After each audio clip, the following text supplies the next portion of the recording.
back to BYU Sports Nation in Studio B. It is now our pleasure to welcome in longtime friend of the program and an award-winning author, #1 New York Times best-selling author, Jeff Benedict, back with us on the Deseret First Credit Union hotline via Zoom. Jeff, great to have you back on BYU Sports Nation.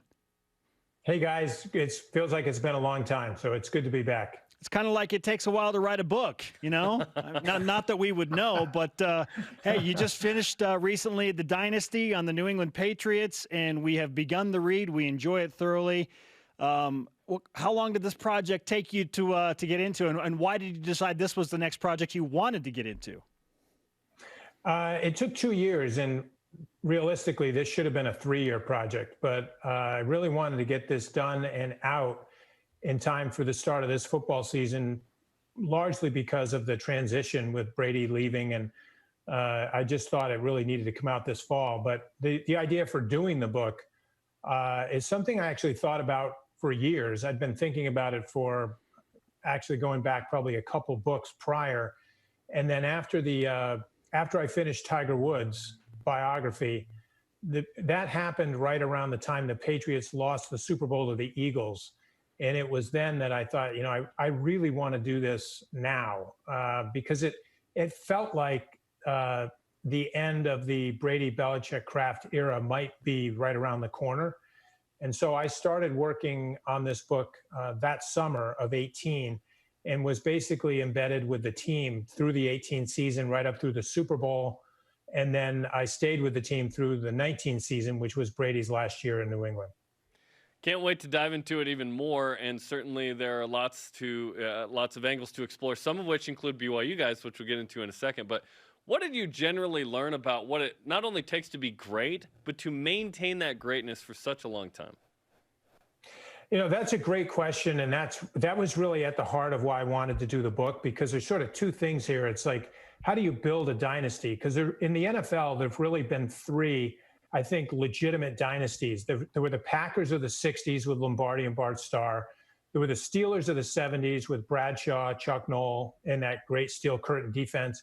And then there were the 49ers of the 80s and early 90s, which was mainly Montana, Walsh, but of course, Steve Young was on the back end of that dynasty. And then you have the Patriots. And what's interesting about New England is their dynasty ends up spanning 2 full decades. It's 20 years long. It piles up more Super Bowls. And so I wanted to know, first of all, how do you build the dynasty? But maybe even more importantly, how do you sustain it? Because as Nick Saban said so well, once you get to the top of the mountain, you become the mountain.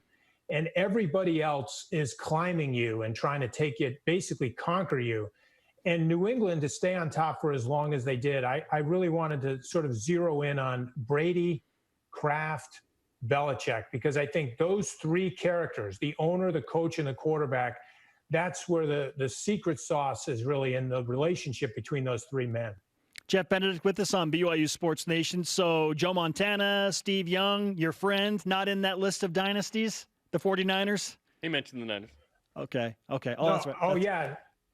Yeah, the Niners are, I think it's fair to say, at least from my perspective, and I think a lot of people would agree, the 49ers were the greatest dynasty in the NFL until the Patriots came along. Okay. And in fact, I think that's fair. I mean, I think what Montana and Young and Rice and those guys did, it surpassed the Steelers and the Packers. But interestingly, when Robert Kraft bought the Patriots in 1994, the first thing he did was call up not Eddie DeBartolo, but Carmen Policy, who was the president of the 49ers at the time, very close to Steve Young, by the way. And Kraft and his son Jonathan flew out to San Francisco and spent a day at San Francisco 49ers headquarters studying and learning from the 49ers how they built their dynasty. And then Kraft basically went back to Foxborough, and their focus became, how do we do what they did but do it better? Why was Bill Belichick the guy to lead the charge after Kraft and his posse did their research in San Francisco and other places? You know, this is really fascinating. When Kraft bought the Patriots in '94, he inherited Bill Parcells. Parcells had been hired a year earlier to be the new head coach. He had just won 2 Super Bowls with the Giants. He was considered the best coach in the game at that time. Kraft buys the team, gets Parcells, and there's immediate friction between them. They didn't get along from the beginning. They were a clash in cultures. But one of the things that Parcells did, which no one understood the significance of this at the time, but when Bill Belichick was fired in Cleveland as the head coach, Parcells went to Kraft, who he didn't get along with, and convinced him to go out to Indianapolis to the NFL Combines and try to talk Belichick into coming to New England as an assistant coach. Parcells was motivated by the fact that he knew Jimmy Johnson was going to hire Belichick to be the new defensive coordinator in Miami, and Parcells didn't want to coach against him twice a year. So he sends Kraft out there. Kraft has a 3-hour meeting with Belichick. He convinces him to not go to Miami, come to New England as an assistant coach. And that year, that 1 year that Belichick's in New England, Kraft is watching him like a hawk.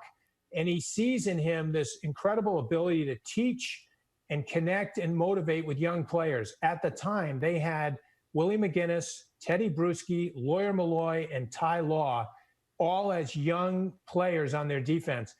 Belichick was their coach as a defensive coordinator. And so from then on, Kraft had his eye on hiring him as his next head coach. The only reason he didn't hire him after that season when Parcells quit was because he knew how close Belichick was to Parcells, and he had so much distrust in Parcells that he didn't want to take a chance. But 3 years later, after the experiment with Pete Carroll, he finally reels in Belichick, who then reeled in Brady. That's fascinating, and it leads to such an amazing string of Super Bowl victories and division titles and whatnot. Let's connect to the BYU guys. So obviously, over the past couple of years, you've posted a lot on, especially Instagram, hanging out with Kyle Van Noy with the Patriots, who's now in Miami. There's a little flip, right, with the Belichick story, I guess. But what was the experience like of getting to know Kyle within the Patriots construct? So I knew Kyle from way before I worked on the Patriots book. I met Kyle when he was a sophomore at BYU, and I went out to meet him there in the athletic office to see if I could persuade him to let me shadow him through his junior season at BYU. And that's when I was writing The System with Armin Katayan. And fortunately, he let me, and I followed Kyle through that whole season. And then I wrote a lot about Bronco Mendenhall, Ziggy Ansah, Kyle in the book.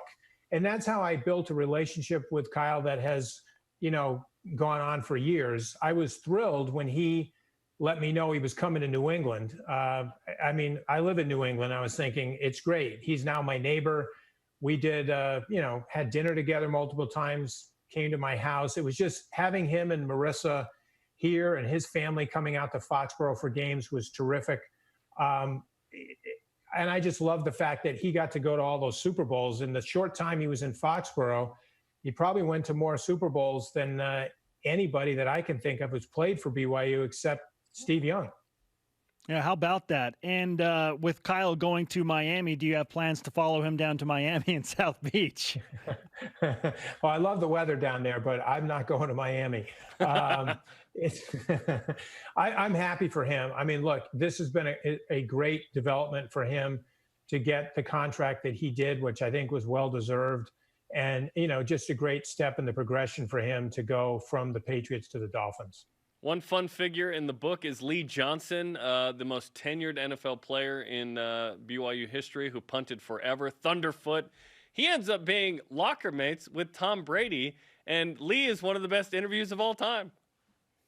Yeah, this was sort of an accidental discovery for me. I wanted to interview Lee for the book just because I knew Lee had spent some time in New England right when Belichick came in as the coach. And I always look for people that you wouldn't expect to see in a book or in a story. Because a lot of times they have great stories that no one's ever asked them. So when I called Lee to tell him I was doing this book on the Patriots and talked to him, it was in the conversation that he said, yeah, by the way, it was almost a throwaway where he mentioned that he'd spent Brady's rookie year, they were locker mates. And then halfway through Brady's second year, they were locker mates before Belichick canned Lee Johnson. So I ended up doing some great interviews with Lee and then with Brady about Lee. And so there's some great storytelling in the book about Lee Johnson and his proximity. I mean, Lee was standing a few feet away when Mo Lewis delivered the thunderous blow to Drew Bledsoe that changed history forever in the NFL. That's the hit that Lee Johnson described to me as sounding like a car crash. He said he really thought that it may have killed Drew. That's how brutal that hit was. And in fact, we now know, and this wasn't known before I worked on this book, but that Bledsoe actually did almost die from internal bleeding caused by a severed artery because his ribs broke in the collision, and one of the splintered ribs punctured a lung and one severed an artery, and his lung filled up with blood, which no one knew till they got him to the ER. But that injury, which Lee Johnson was standing there for, was the injury that opened the door for Tom Brady. Wow, good grief. Speaking of Tom Brady, also within the book is the idea or revelation that BYU was at some point on the radar for Tom Brady. What can you tell us about Tom Brady potentially to BYU when he was being recruited out of high school? You know, that's a good story, and I didn't know anything about that. I don't think anybody did because I've never seen that out there before. But in one of the interviews I did with Tom, we were in his suite at the stadium, and I forget how we got to this, but it was something that he just said sort of, again, it's interesting what people say as throwaway lines that become really important in a bigger story. But Tom mentioned BYU as we were talking about, I think it's because we were talking about Steve Young. And he started talking favorably about the university and about the program, the football program, and how he follows the program and how they had expressed interest in him when he was coming out of high school. Here's what I think happened from my conversations with Tom is that Tom wasn't initially recruited very heavily. But then his father made a highlight reel. You got to remember the time frame. This is the mid-'90s. And so there's no YouTube and all this other stuff. So Tom's dad created essentially a highlight reel, and then he reproduced 50 copies of it. And then they chose all the universities they were going to send it to. And they sent it out to a whole bunch of schools, one of them which would have been Brigham Young University. And so I'm not sure if they became interested in Tom because they saw the reel or because they were already interested in Tom. Who knows? But it was there, and Tom was, of course, glad that they were interested. In the end, it came down to Cal and Michigan, and he chose Michigan. Jeff, you do incredible work, and that's probably putting it lightly. We always love having you on the show, and we appreciate the insights into not just Tom Brady and BYU, but some more Kyle Van Noy and Lee Johnson stories. Before we go, I'll let you go. Where can people find the book right now, and if they want to get into this and read the entire thing? I mean, the easiest place to get it is Amazon or barnesandnoble.com. I'm a big supporter of local bookstores, but online is quick and easy. All right, Jeff. Great to have you with us back on BYU Sports Nation, man. Thanks for the time. Thank you, guys. Jeff Benedict on the Deseret First Credit Union Hotline. Deseret First, you know why, we show how. He's a good author, and he's covered, obviously, his Steve Young book was incredible. The System featured BYU as well, and now the Dynasty, although not about BYU, has BYU ties. So there's always something BYU in there, whether Jeff means to or not. I love it. And I've read 3 of his books now. Looking forward to finishing the Dynasty. That's gonna be fun. You listen to him, the amount of detail and expertise Stories. involved there. He's gnarly. An extremely credible voice. Okay, coming up.